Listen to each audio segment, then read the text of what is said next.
Okay, so we're here talking about assessed value and how to protest your assessed value. Now you notice I didn't say protest the taxes because you don't protest taxes. You protest your assessed value. So just be very clear about that. So right before I get started here, I've got some notes I've written down, and I know I'm relatively new at this, so I'm going to look down at this quite a bit for reference, and just bear with me as we go through this. So the process. What does that look like when you go to protest your assessed value? In the comments below, I'm going to put a link to the application so you can have that. You can follow that link and look through that.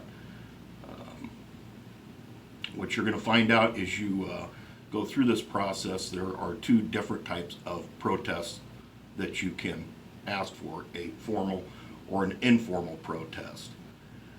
Me personally, I always ask for a formal protest. More often than not, the assessor will reach out to you and they will ask you to do a site inspection of the property. And if you can agree on something prior to going to a formal protest, then everybody's happy. So you can ask for an informal one where they just come out and do a site visit. And if you can't reach some sort of agreement on what the assessed value should be, then you can always go to the formal process. I'm going to tell you, one of the biggest things I've run across is cutting your own throat with these protests. I can't tell you how many homes I've been in where people have me do an inspection, and I bring their assessor's card with me, and I walk in and there's a finished basement that's not recorded. There's added bedrooms, there's more concrete, there's all these extra things done. And I just, I go, you're opening up a can of worms here. Not only it's general, it was most of my examples I'm thinking of were under assessed by quite a bit. You had invited that assessor in there. They erased the damn taxes, or the damn assessed value. Sorry.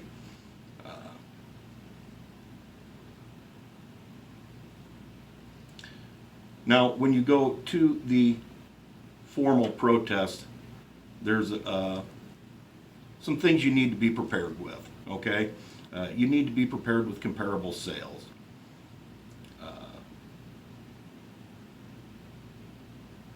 Purchase agreement to purchase will actually work as a comparable sale. The county website asks for 3 to 5 sales for each property. So what they're asking for is at least minimum of 3 comparable sales. And you need to make sure they're comparable to your property.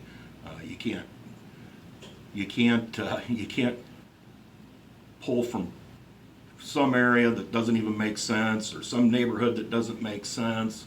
I mean, they have to be good comparable sales to your home. And you want to try to keep your comparable sales within at least the last 90 days. But in this market we're in, that's very difficult to do. So sometimes you have to go back 6 months, sometimes a little bit further, and you got to be able to explain that. I think most people understand that with the inventory shortage that they're going to run into that. I don't care who they are, but you need, this is important to be accurate with these comparables, because when you go to this formal protest, the county assessor is also going to put together their own packet of comparable sales as well, and yours has to be superior, and you have to be able to prove your case.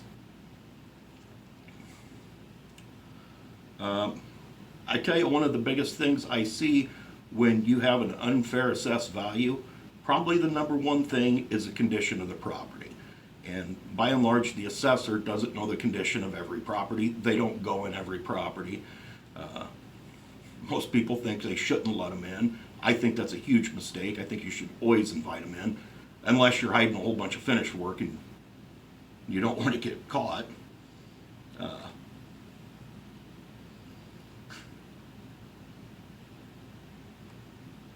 So, yeah.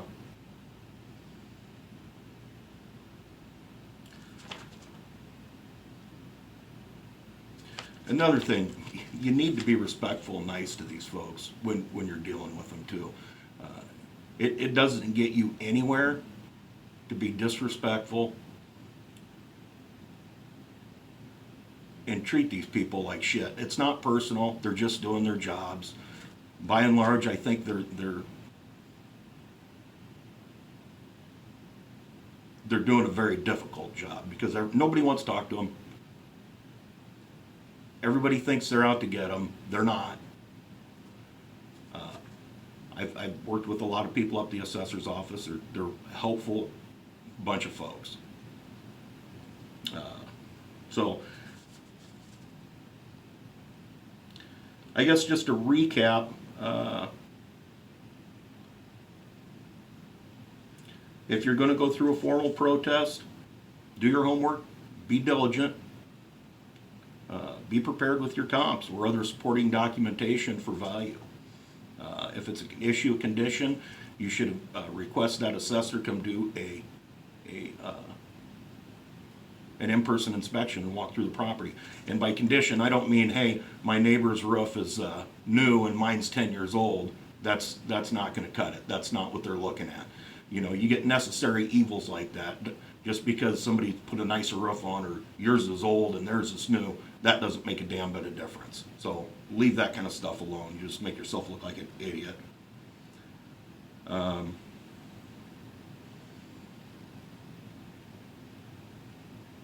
Yeah, be respectful, courteous, let them do their job.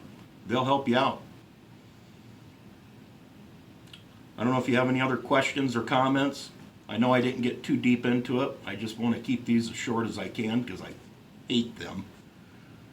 And the next one we make, I'm going to go over frequently asked questions, and I'm going to touch on capital gains, and we'll talk more about that later.